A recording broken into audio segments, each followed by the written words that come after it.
Hey, everybody. Welcome to Groundwater Talk Live. I'm Tom Beller, the groundwater guy.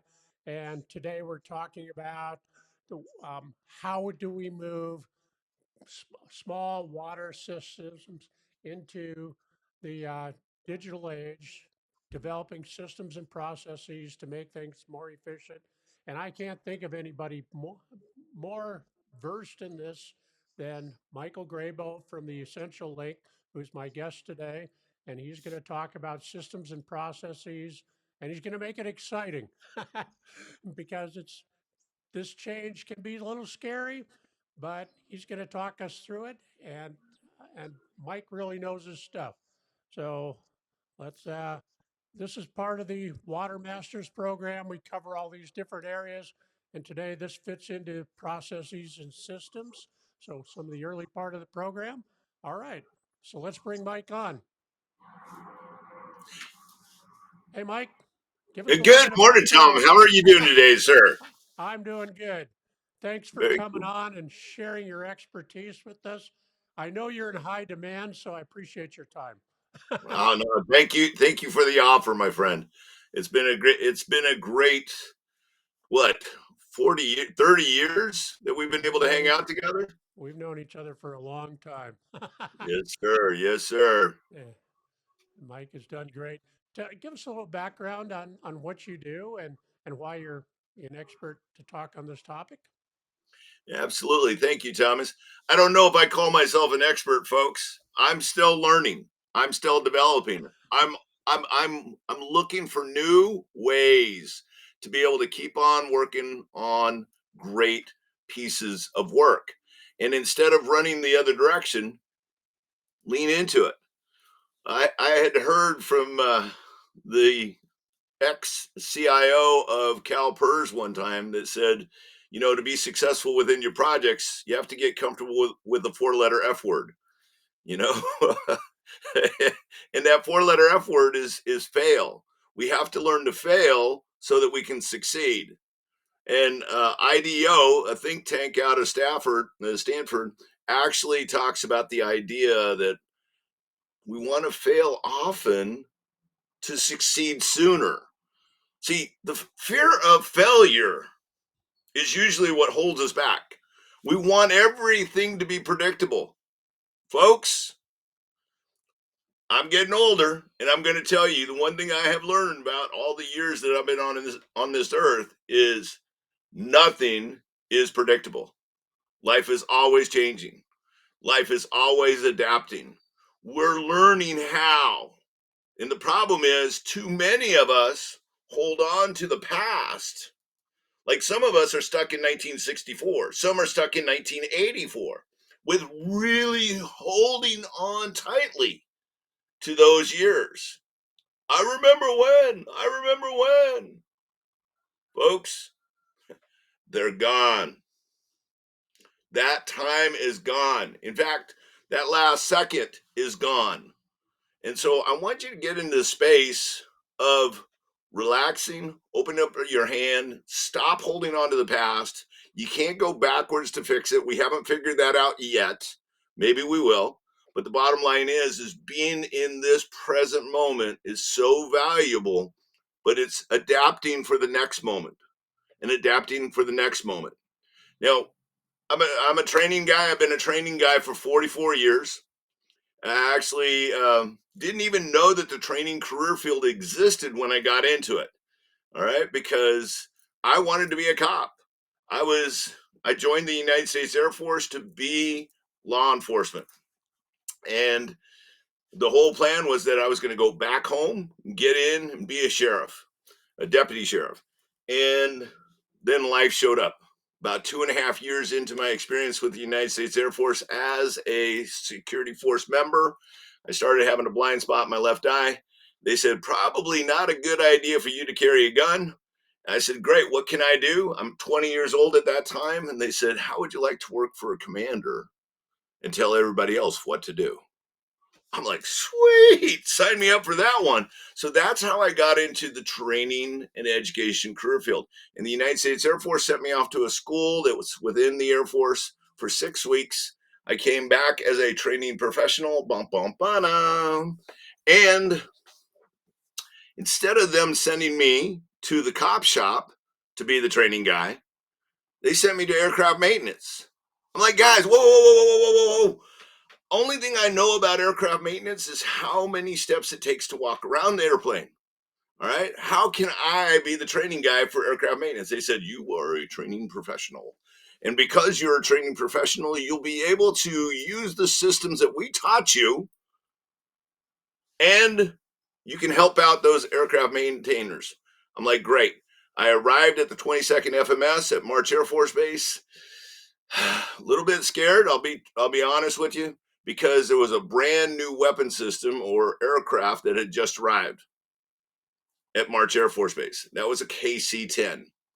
That KC-10 is the aircraft that gave the US military complete world capability because it could receive gas and pass gas midair. Now, I know some of your listeners might want to be able to do that as well, but maybe you'll edit that out. But the idea of that KC-10 was to give us world capability. And so I opened up the books that I got from training, went through the process. 26 of the shops, the aircraft maintaining shops, all designed a training program for the KC-10. 3 years later, higher headquarters came down, inspected us, identified it as the best training program they've ever seen. I said, all I did was follow the stuff you trained me on. I did the process. Now, when I look back in my past, when I was doing that work, I thought it was just regular work, you know? I didn't see it as how I see it today. Today, I see it as the project that set me up for success.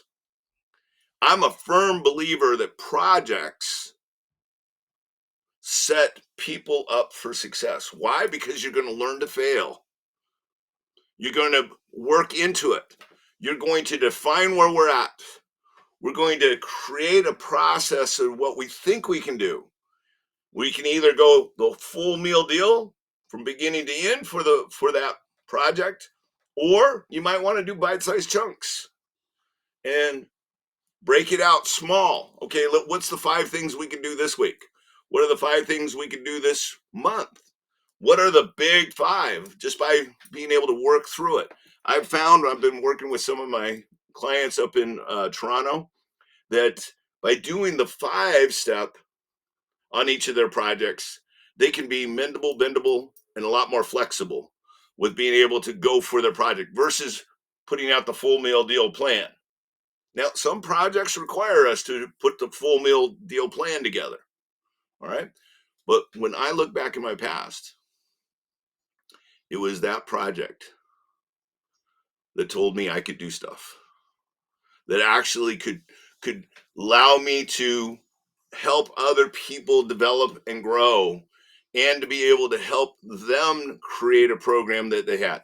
And I had a lot of senior NCOs. I was a very junior NCO at the time, but I had a lot of senior NCOs at that time telling me, if it ain't broke, don't fix it, you know? And it's like, guess what, folks? That was almost, that was about 44 years ago. Guess what? That mentality still shows up in our workplace today. If it ain't broke, don't fix it. You're addicted to status quo. You got to get out of that so that we can get into 2025. Once again, holding on to 1984 serves us no purpose. Just because the process worked well then with the typewriter and the phone connected to the wall, it doesn't work well for today. Today, everything I had in my office is now right here. Okay. Are you getting a digitally acclimated to be able to use this stuff? If you're not, why? You know, now I'm not saying get stuck in social media. I'm saying, how can we do this better, faster, cheaper? How can I leverage that? How can I assess it? Because I have to assess it. You cannot take AI at face value and say it's true, because it's not. Back in the day when the web came out, we all used to joke about, well, it must be real because it's on the web. Now we're saying it must be real because it's an AI. Guess what, folks? Life is not AI, life is not the web, but we can use those tools to knock out what we are doing. So I've been doing coaching and training now for 25 years. Well, training 44 years, coaching about 25 years. And Tom, I am still ecstatic to say my very first coaching client was you. It's a long time ago, but I really benefited from that. So I can, and followed your career and all that stuff. It's been great. And these are really exciting times we're living in right now because you can take small water system that's been buried in paper for years, and that's the way they've always done things. And we Mm-hmm. have that technology right at our fingertips. It's available to even the smallest water system out there. And it's Yes. just figuring out how to use it, having the systems and processes, which is where you start. Mm-hmm. And, and that's how you move people into it. You got to do it slowly. And resistance to change is a real thing. We'll talk about that in a little bit. But, Yep. it's the way we've always done things. And quite frankly, for a lot of small water systems, the way they've always done things is run to failure and then you fix it. And that we can't do that anymore. It's very No, sir. cost effective. So let Yes, me sir. let me start off and say we know that a lot of private sector businesses benefit from having an operating system or a systematic approach to the business. But Mm-hmm. when we're dealing with small water systems, you're dealing with, quasi public utility, highly regulated, and it's probably, as a small water utility, going to be resource constrained in terms of capital or personnel, staff capabilities, those types of things. Mm-hmm. So let's get this going by talking about how a small water system can make this change, shift, do the digital transition, and what benefits will they get from making the transition. Well, first and foremost, think about water. When it's all working well, it flows. Same thing with technology. When it's working well, it flows.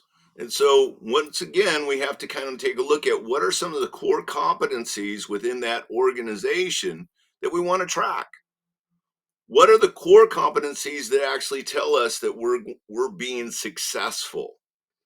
And sometimes we just look for the senior leadership to kind of lay that out. No, this is a whole team type of conversation. Get the whole team in there to say, okay, what are the core pieces and processes that we do? Okay. And go on that fact finding mission of being able to discover that. Make a list. That's old school, but make a list and identify what are those pieces and what are some of the technology items out there that can actually help us move it forward. I'm sure you're using technology to analyze, to assess, to be able to validate that the water that we're done with and before we send it back into the system, it is absolutely 100% golden. And for me, I want to thank each and every one of you that are on this call that are hearing that because I like clean water. Mm. But it starts with what are the core competencies? What are the core processes? And that's the part where I think a lot of people struggle with. They kind of bounce and popcorn all over the place trying to figure out what it is. But go back to the mission, go back to your core documents, look at how we're serving our customers. If you need to, go survey some of your customers, go find out what the customers are saying about what's happening. What is their big concerns? Then pop that in there with that list of all the different core competencies that you have, and then start to figure out how can we, not how can't we. So there's this process that I really like to use, which is called appreciative inquiry. versus getting stuck in all the what's broken, what's wrong. Granted, we need to be able to do that. I like doing something called a positive reframe, which is identify where we're at and then flip it and then reframe all the different items. What are the actions? What are the behaviors? What are the ways that we need to measure to be able to make sure that the positive opposite is inevitable to become alive? If we stay stuck in the bad stuff, always talking about the bad stuff, we'll never get ahead of figuring out what we really want. So, what I really like with this, what's called positive reframing from David L. Cooper Ryder, is his appreciative inquiry model. And by being able to sit back and go, okay, he's not ignoring what's going on. You identify what is it. That's the name it. That's step one. Step two, flip it. What's the positive opposite? Number three, frame it. Now, in the framing part, that's where the work is. But I love the model because what you end up doing is you end up working on what you want, not what you don't want. So the positive reframe is that how do we reframe? How can we frame the positive opposite to make it inevitable to be alive? So whatever it is that we want it to be, if it's moving over to the digital side, okay, we're all in this paper stuff, got all the systems in paper. What do we want? Well, we want to be able to push a couple buttons, want the system to be able to analyze it. We want to be able to get the reports to validate. Cool. What actions do we need to put into place to make the positive opposite inevitable? And what I really like about that is getting my teams to be able to work on the positives piece and not get stuck on the negative space. Because in the negative space, we get in the, well, we've done everything we can, there's nothing else. Sometimes we have to tell ourselves that we just haven't asked the right question yet. Because questions reveal possibilities, answers conceal possibilities. So I'm a firm believer by getting curious and asking questions within your teams and figure out where do we as a team want to go. Liz Wiseman in her book Multipliers talks about this great concept called debate making. There's a lot of leaders that believe their primary role is to make the decision.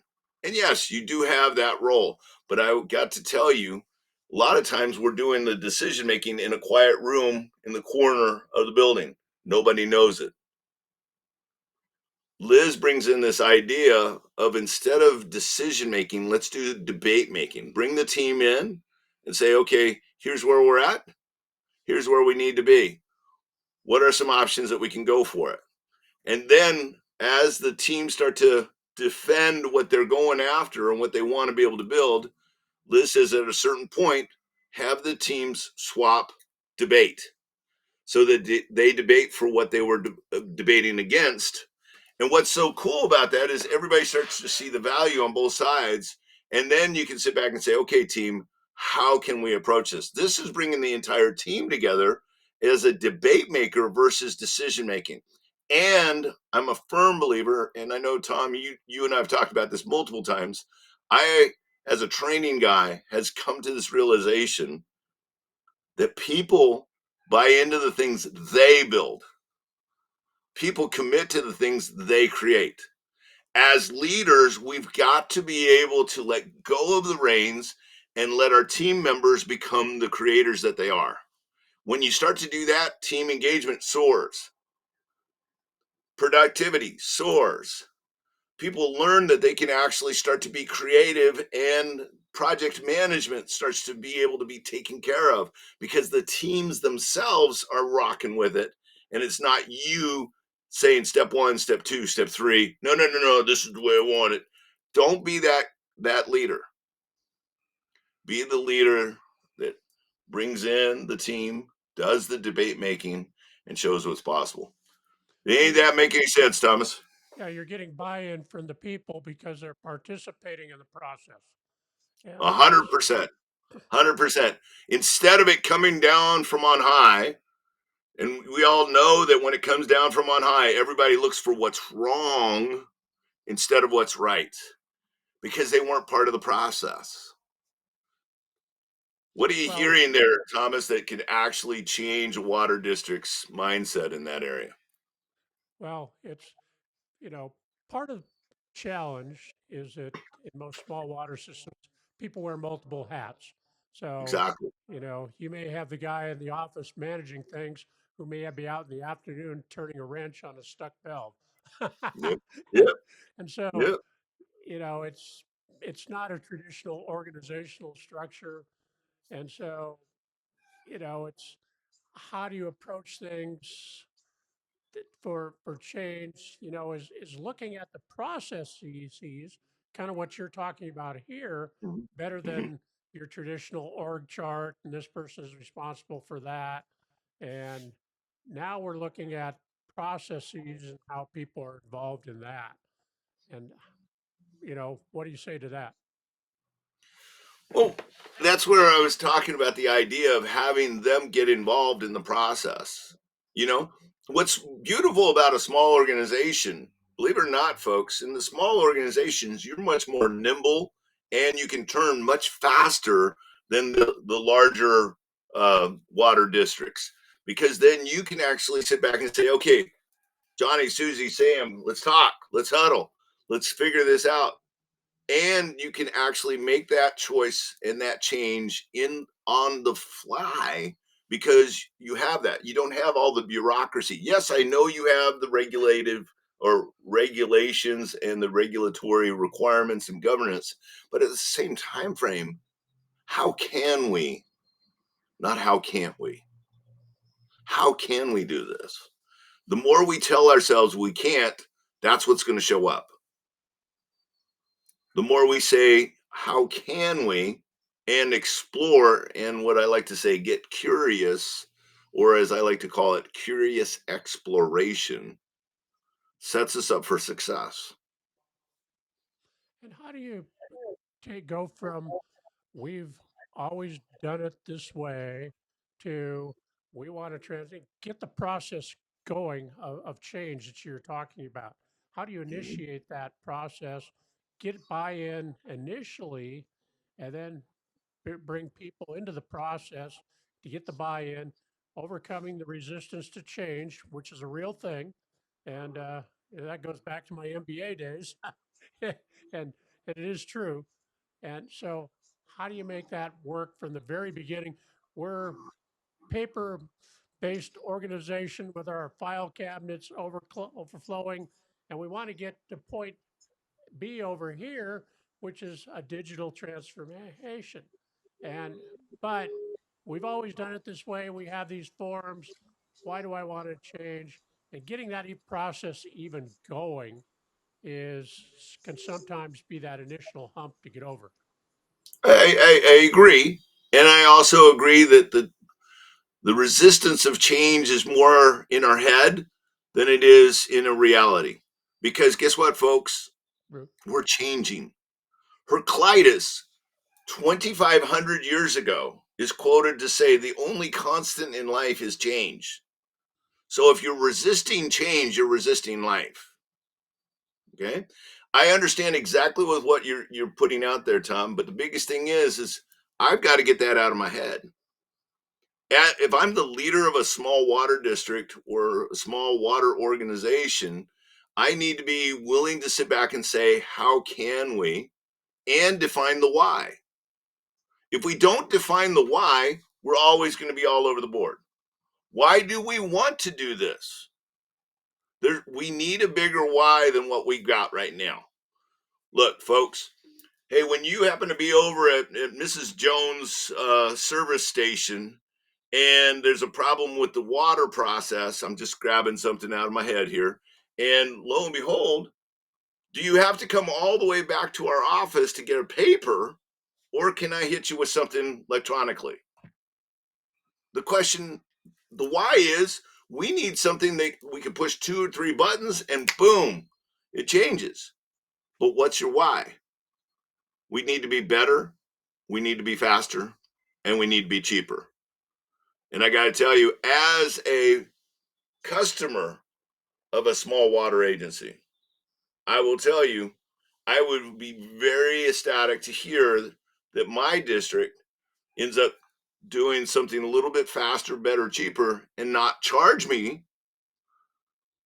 So, once again, talk to the customers, find out the solid why. Why do we want to go here? You don't want to stay stuck in 1984 because it's not 1984 anymore. It's 2025. What does it look like? And this is another way to start, Tom, is by using the question, what does it look like for us to do work in 2025? What does it look like for us to do work in 2026? And are we moving the needles forward? I'm a firm believer that most people come to work to have worthwhile work, not to just be at a place for 20 years and then receive a retirement check. So find what's the why. And I will say that one thing that drives a lot of water systems is customers. And Mm-hmm. customers of water systems are generally concerned about two things: quality of the water, make sure they can turn on the tap and clean water Yep. comes out. They don't have to think about it. And number two is their rates. So those are going to be the two biggies. Yes, sir. And what we're talking about here affects both of those bigly.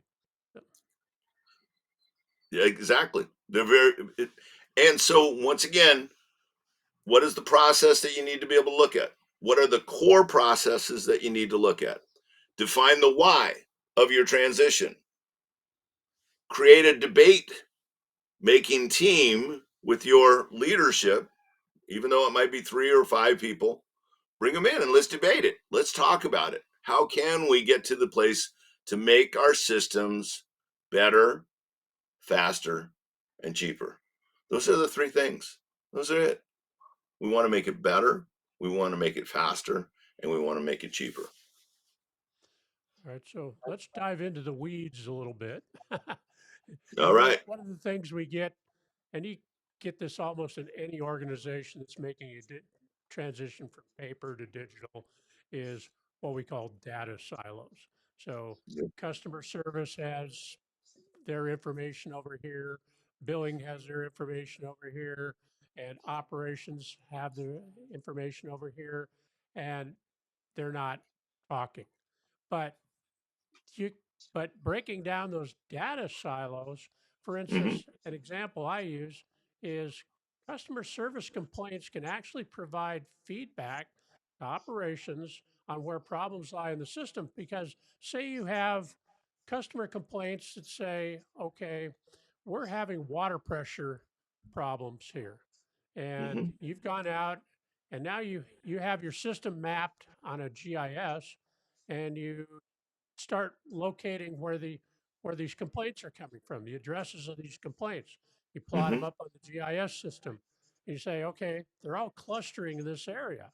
Okay. Right. And you narrow it down a little farther and you see, well, we know that we had a particular asset, say a valve in this area, and maybe that's where the thing lies. But if Mm-hmm. customer service hadn't been talking to operations, you may not be able, it may take you a long time to figure out that problem. So Mm-hmm. having those two talking really allows you to nail down that problem a lot quicker. And so Yes. it's breaking down that data silo problem. And you know, how best do you recommend doing that? Either daily or a couple times a week, like Monday, Wednesday, Friday, as a just a stand up huddle with the team members, making sure, hey, what are we seeing? And I'm not so fluid on all the different applications that are out there to be able to say, hey, we can do this. But I do know that there are a lot of larger organizations that like to use OneNote.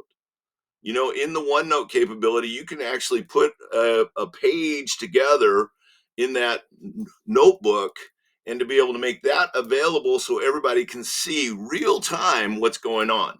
So if you want to put in, hey, these are an Excel spreadsheet of what the customer complaints are, this is what's happening with water pressures or quality, and you could actually put that into a place that it is shareable to each of the leadership, or some you could actually make it available to everybody in the agency to be able to look at. I like OneNote. You should probably take a look at it. It's available with your Office 365, and just give it a shot and try that out and take a sneak peek. That's one way. The other way is old school. Hey, let's stand up Monday, Wednesday, Friday, and let's talk about what's going on. Not like a browbeating, but let's just discuss what are we hearing from our different networks. It's that moving the networks together to allow people to have the conversations, to be able to be aware. The problem is a lot of us think that everybody thinks like us. There's 8.1 billion of us on this rock. And the only thing that we all have in common with each other is that we're all unique. We're all unique. And so by being able to understand that we are all unique, it's not that everybody thinks the same. So we have to be willing to have the conversation. Have you noticed, Tom, that there's no such thing as common sense anymore? And I like to say that there's no such thing as common sense until we have a conversation, gain agreement. Once we gain agreement, guess what? Now we have common sense. That's what we in leadership or in workplaces, we have to be willing to have the conversations, because in the conversations, we'll end up growing together. We'll end up figuring this out. Very true. And, having that communication is important to breaking down the data silos.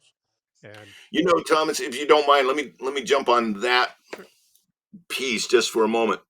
When I was going through project management training 20 plus years ago to learn about projects, they talked about having for a project a communication plan. And being the training guy that I am, I sat back and I went, why aren't we having communication plans in every workplace? You know, who needs what information, in what frequency, in what direction, a methodology? How are we doing that? So, once again, who, what, why, when, and then the how. So in our communication plans, it really helps us. And I have asked thousands of people if they were a new employee within an organization,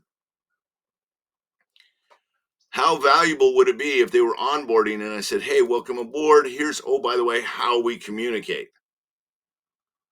And I got to tell you, I have had thousands of people respond that says, oh my God, my learning curve would be so much shorter because now I know what is important. Instead of trying to figure it out by getting in trouble, by being able to actually see it and say, okay, this week we're doing this, these times in the week we're going to do this. Okay, this information, this needs to be escalated so that everybody knows communication workflows. To me, if you want to create a change, we got to start with a conversation. and you know what? You bring up an important point because what we call the silver tsunami in the water business is a real thing. People aging out, Yes, retiring, sir. and they're taking all that institutional knowledge that's in their head and they're Hmm. taking it with them. And if you're not having those conversations, you're not getting it out. And, I mean, further diving into the weeds here, I Yes, want to sir. talk a little bit about standard operating procedures and best management practices and how we kind of get that down. I did a show recently on digital SOPs, and, SOPs are a good thing, but people can go overboard with them. You don't need to do an SOP for every single thing in your organization. So you got to, Right. but Core the key processes again. core processes, and especially ones that are critical for people that have that knowledge that may be leaving, you want to get it down and get it so you can easily pass it along through communication, through the SOP. Um, there's a lot of people doing videos now. And Yep. I mean, I work with a company that actually goes in and they document the process. They say you got this particular valve. They go in and do a whole video on how to operate that, calibrate it. They put a little QR code on it. You can call up that video on your phone. And also in Nice. their database, which is all accessible through the cloud, is they've digitized the owner's manual for that. So you can right there in the field call all that up, and you got, you know, basically that's probably even better than an SOP, Yes, but it's one way of looking at things. And that is part of what underlies the processes is documenting things and making sure that you're able to communicate that to especially new people coming on board. So thoughts absolutely. on that? Yeah. Well, first off, you're absolutely right. Documenting it, but you can't document it old school by just going and writing it down on a piece of paper these days. Yeah. Okay. You got to be able to get it out of the paper and into the digital. Okay. The other piece that I see a lot of, the secret of our military success is that every task had an objective, had a measurable objective. And since I've been out of the military for the last 25 years, I've got to tell you, a lot of my work is in the area of how are we measuring this? Because, folks, having an SOP is great, giving me step one, step two, step three, step four, a little bit of, oh, by the way, don't forget about this, and, some, oh, by the ways in there as well. But why don't you tell me what the measure of success is? So, what is the actual activity? What's the behavior you want them to do? What conditions do you want them to perform it in? And what is the standard of that performance? And that's called a criterion reference objective. It has a behavior, it has conditions, and it has standards. And I will tell you that that's the secret of taking GED or high school graduates and handing off a multi-million dollar, billion dollar now maybe, piece of equipment to have them maintain it. Same thing. Yes, we have the regulatory requirements, but that knowledge from those gray haired tsunami folks that you're talking about knows how good is good. Let's define what good is. Good is good. It's how do we get that in there? And the more I can read that when I'm learning it, the more I can help you as my trainer get me to do that. Because as a leader, my ultimate goal is to get you to be able to perform the task without my supervision. And if every morning I come into my office and I have a line standing at this off at my desk waiting for me to tell them their answers, I am not leading. I am disempowering. So, folks, you want to be able to make sure that you are providing the tools that people can look at and go, okay, I know what the definition of good is. What is the definition of done for this activity? If I don't have that clearly defined, I'm going to have people go all over the board. Definition of done and clarity moves us into execution. Folks, how good does this piece need to be? And I'm going to tell you, a long, long time ago, a galaxy far, far away, the statement good enough for government work used to be a statement of high standard. Y'all know what it means today.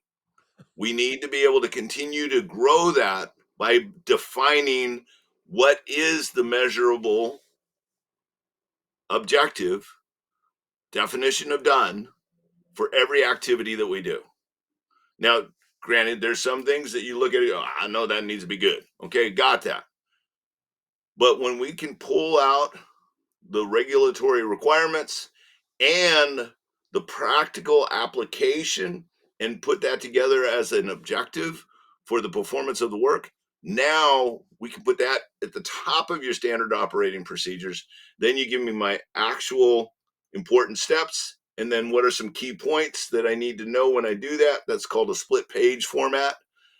That to me has been the best tools for helping people discover how to be able to perform the task. And you write it not for you who is qualified, you write it for the person who's unqualified. Okay. And the standard of performance is not the first time they try it, not the second time we try it. We don't try to make it easy. We try to measure the objective of that standard for being able to perform the job without supervision. So if they're going to have to perform that job at nighttime, let them do it in the darkness. If they have to do that in the middle of a rainstorm, do it in the middle of a rainstorm. What makes it more difficult to perform that task? Hopefully that's helpful. But you got to get it out of your heart and your head and down into some type of system. So yeah, measurement is really the flip side of the SOPs. You got the SOPs, but you need to define what, yeah, measure what matters. Gondor, yeah, Yep. OKRs. I'm more of a OKRs. KPI guy for water systems, but I understand OKRs. Yep. But you know, you as some management consultants have told us, you can't improve what you don't measure. So you have to measure it. So things have to be boiled down, and you have to Mm-hmm. define what success looks like.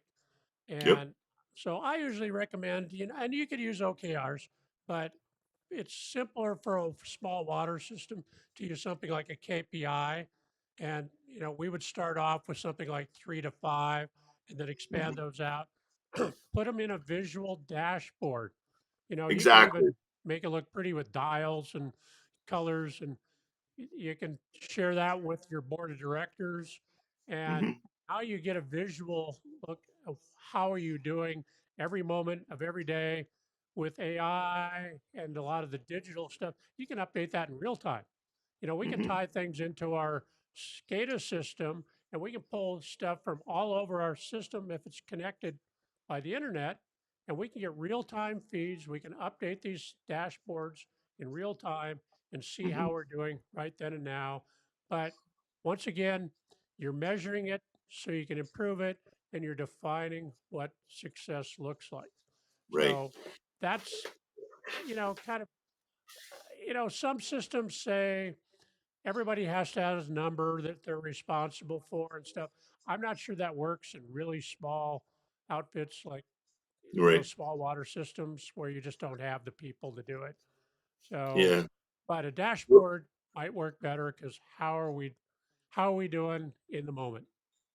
Well, I like to talk to my clients, and in fact, I know you and I talked about this because I'm a firm KPI guy as well, but I also like OKRs for the right systems that we've got going on there. The big thing about KPIs is you got to be able to think about that dashboard. When you're driving down the street, Thomas, how much time can you take your eyes off of what's really happening to assess your systems? You can't, Fractions of a second, right? And if you sit there and go, oh my gosh, let me analyze my speed here, and you're in there, you might crash into all kinds of stuff. So, folks, you need your KPI and your dashboard in such a way where you look at it, it's intuitive. right? You can say, Or okay, I got it. Now, what I like to work with my clients on is what is the speed of your organization? What is the lubricants of your organization? And what is the temperature of your organization? So, by being able to look at temperature, lubrication, and speed, now you can create a dashboard. But it's also the other part that I find a lot of people grabbing to for their KPIs is lagging KPIs. Hey, we did X, Y, and Z. What was the final piece of that? That works out okay if all your work is let's do it, then measure it. But if I had a rocket right here and I was going to shoot it off to the moon, if I don't do leading KPIs, not lagging KPIs, I'm going to miss the moon by miles because I have to do mid course corrections. So you have to look at your processes and to determine, is this process an end of process evaluation or is it a process evaluation? If it is a process evaluation, my KPI has to be leading. If it is an end product, then it's lagging. You can do lagging and talk about, oh, how good was that? Oh man, that meal was delicious. Okay, so once again, we have to figure it out. Each of our processes, how are we going to measure it? And ask your senior team, if it might be your entire team, all three of you in that water district, what is our speed? How do we know that we're on the right balance of time? What is our lubricant? In other words, how do we make sure that we don't get stuck in certain processes? Are we fluidly moving? In other words, in the water district, you got to know it's all about the flow, baby. So, how is the flow with that lubrication? And if the water gets too hot, woo, too hot, too hot. So, we've got to figure out what the temperature is. And that temperature can be in your human systems as well as your actual resources. One of my clients this morning I was working with in Toronto is having a problem because their equipment's starting to break down. Folks, if your equipment is breaking down, you have to look at your PMs earlier. You have to have those periodic maintenances. One of the things that we do in the Air Force is you can't pull the airplane over to the side of the road when you're up there flying. So every amount of hours, like 5,000 hours, they go nose to tail, wingtip to wingtip. We make sure that everything is solid. We wire it, lock it all down with that. But everything is checked to include a lot of the aircraft is actually x-rayed to determine if there's any cracks or fractures starting to happen. You got to look at that with your human system as well. Yeah, and I agree. Water systems, we're really looking at assets and managing assets in a lot of cases. So, Hmm. what it ends up being is you're looking at, um, generally, you're looking at risk in terms of um, consequence of failure and likelihood of failure multiplied to give you your business risk factor. Yes, But sir. how do you calculate those things? So we want in the digital transformation, what we want to move to from is reactive maintenance to scheduled maintenance, which I think was what you were talking about, to proactive or planned maintenance. Now we want to get into things like predictive maintenance.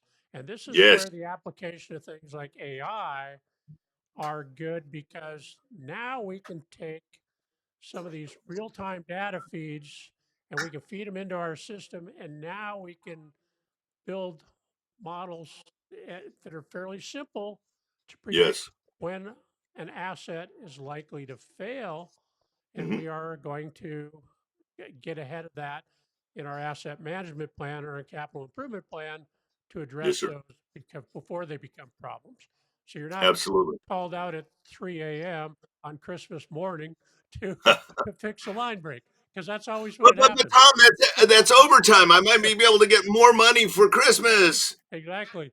And then the customers are complaining because their rates are going up because you're always got these emergency call outs. So, Yes, sir. another thing that really is important to water districts is leaks and water loss.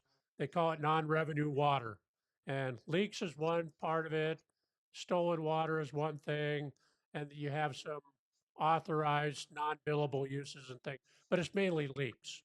Right. And that most water systems try to get that below 15%, 10% or so. And so that's really where the predictive analysis can come in Yeah. and but going back to what we're talking about here, before I get too far in the weeds, is it Yeah. really comes down to the systems and processes you have in place to do that. We got to Yep. set it up so that we're monitoring pressure on our line. That's coming into our SCADA system. That's Mm. our central feed, and that's being dumped into our dashboard so we can see that maybe we're over pressurizing at night and more likely to develop leaks, Right. and that's so, but it's whole part of build that whole system and process to get thinking along those lines. And you got to have the basics in place. And that's, you know, Absolutely. Absolutely. Thomas, when it comes to projects, the definition of a project is a definable beginning and a definable end that produces something. Okay. For a lot of us, we're not doing the definable beginning and definable end, the bookends. So we need to be able to discover what our bookends are and how good the product or the project is supposed to be. So by being able to actually define the bookends, even in our processes, we have to be able to look at what's the first step, what's the last step. Then we can fill in all the stuff in between. all the little details. Yeah.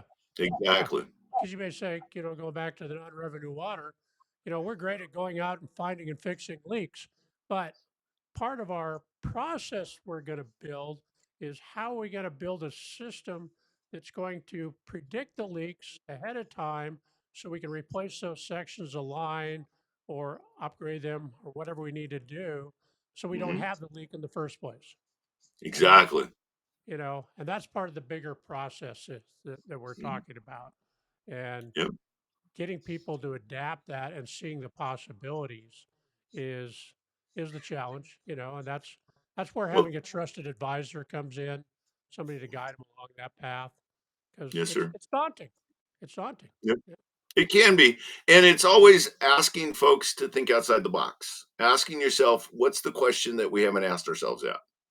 You know, I love with what you were just saying is, just simply putting it into my calendar with a time frame allows me to make sure that I get something accomplished. right.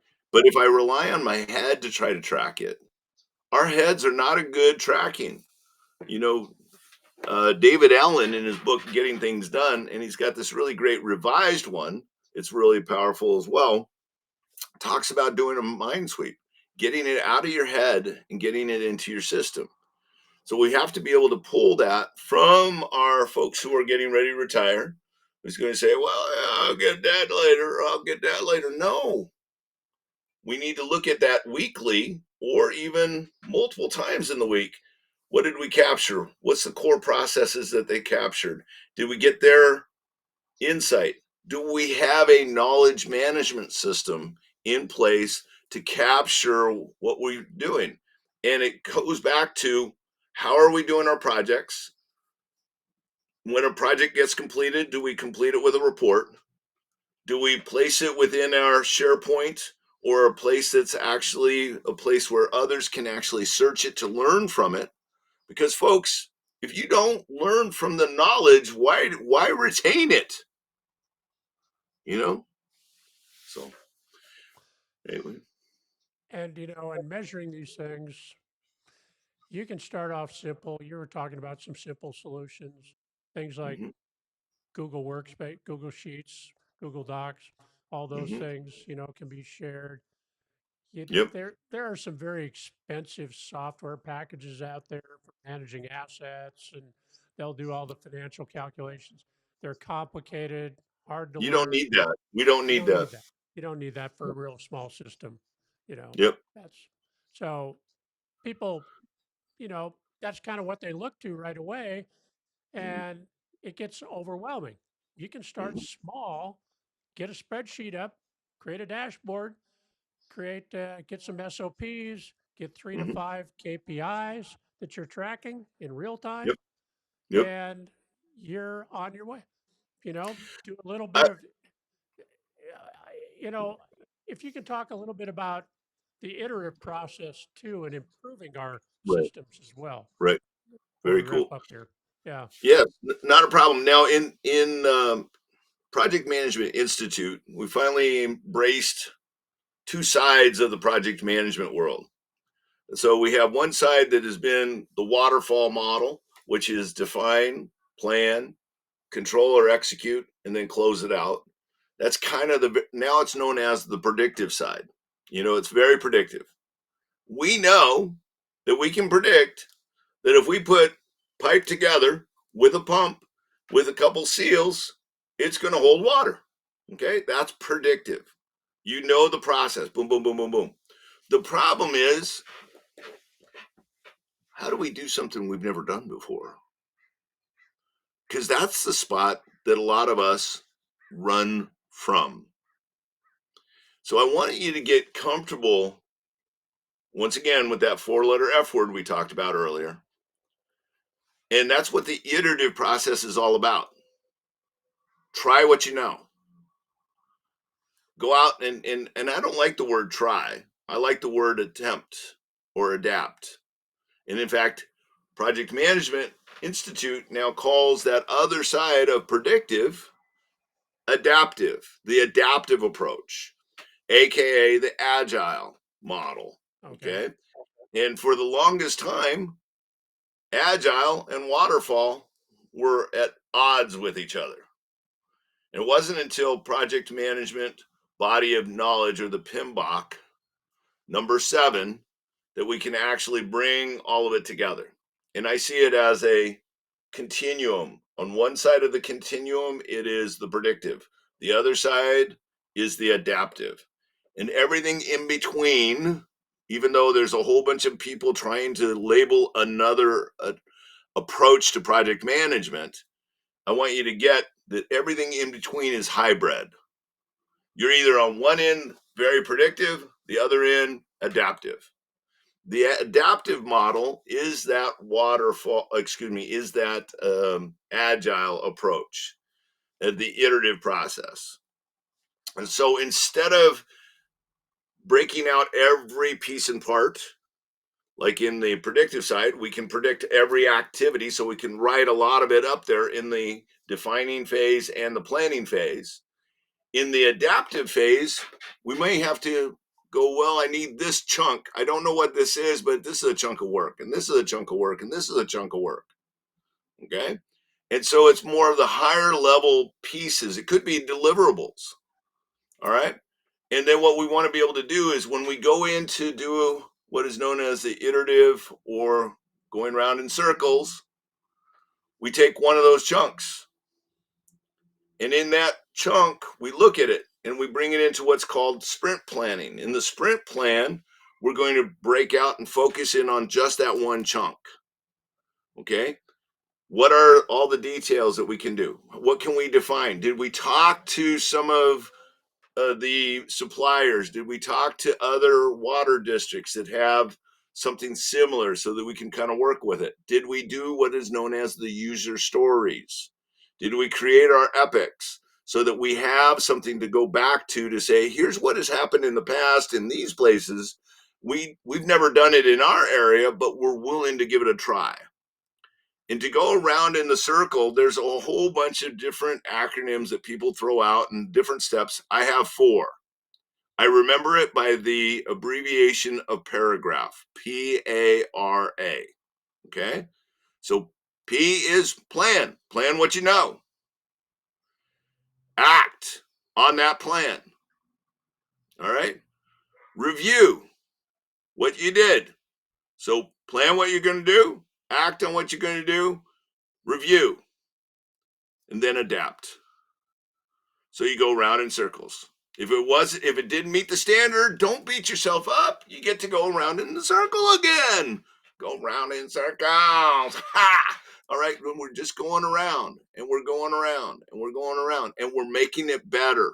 Now, in your team, what is unique to the adaptive side that's not on the predictive side is having a product owner. Someone in the team that can say that meets standard. Okay. They are the representative of the customer and they're a representative of the process and the product. And they can sit back and say, that meets standard. So you don't have to go around in a circle again. But again, plan, act, review, adapt. Plan, act, review, adapt. Plan, act, review. And that has to get to the space that we have to be okay with evaluation. There's a lot of people out there that is not comfortable with being told that they didn't meet the standard. What do you mean it didn't meet the standard? It's get okay. What's missing? How can I? So in this space also, we might have to have some emotional maturity classes. We may have to have some folks to be able to understand that, you know what, just because you did it doesn't mean it's perfect. That's okay. Let's go around in a circle again. What can we do differently? We adapt it. We plan the new adaptation. We review it. Excuse me, we act on it. We review it, and then we adapt to that unless it meets the standard. So going around in the circle. Now, what I find interesting with some of our state departments is that iterative process or that sprint. Some state departments are trying to make it 180 days or 120 days. A sprint is a short period of time, 10 days, 20 days. Some people might stretch it out to 30 days. I would not recommend anything in a sprint being more than 20 to 30 days. Okay? Because we're working to try to figure out how can we're focusing on one piece of this project that we've never done before. So as I like to say, we're flying the aircraft and building the aircraft at the same time frame. Does that give you what you were looking for, sir, on the idea of adaptive? I think the para is going to be in the highlight clip. All righty. Mike, thank you so much. Any final words before we wrap this up? I mean, I really appreciate your expertise and your sharing us with us today. Well, I appreciate it, my friend. I will just tell you, I love seeing processes and people getting better. The problem is, in the last 5 years, I think a lot of us has been really holding on to what it was like pre-pandemic. Folks, this is 2025. Sing the frickin' Frozen song. Let it go, let it go, let it go. And then you get the chance to sing the other song. Hey, you want to build a snowman? So let's go have some fun. But let's get focused. Let's get aware of what's going on. Let's get clear with our competencies. Let's define the measurable pieces of our work. And let's just make it better, faster, cheaper, y'all. And on that note, Tom, thank you so much. See you. Love you. Bye. Thank you very much. I'm going to put your contact information up. Thanks for joining us today, Mike. Thank you, sir. All right, this is the contact information for Mr. Grabow. And if you want any coaching, he is corporate coaching. He is par excellence, and I know he does a lot of that, especially out in California. But I know he gets around the country too. So I believe he's available for online consults too. So this is his contact information. We'll put in the show notes as well. And thank you very much for Michael Grabow coming on today. Let's all right. Any questions on our Water Masters program or the show today? Please feel free to get a hold of me. And as always, like, comment, and share. It helps with the YouTube algorithms. Thank you very much. And I will see you in the next video.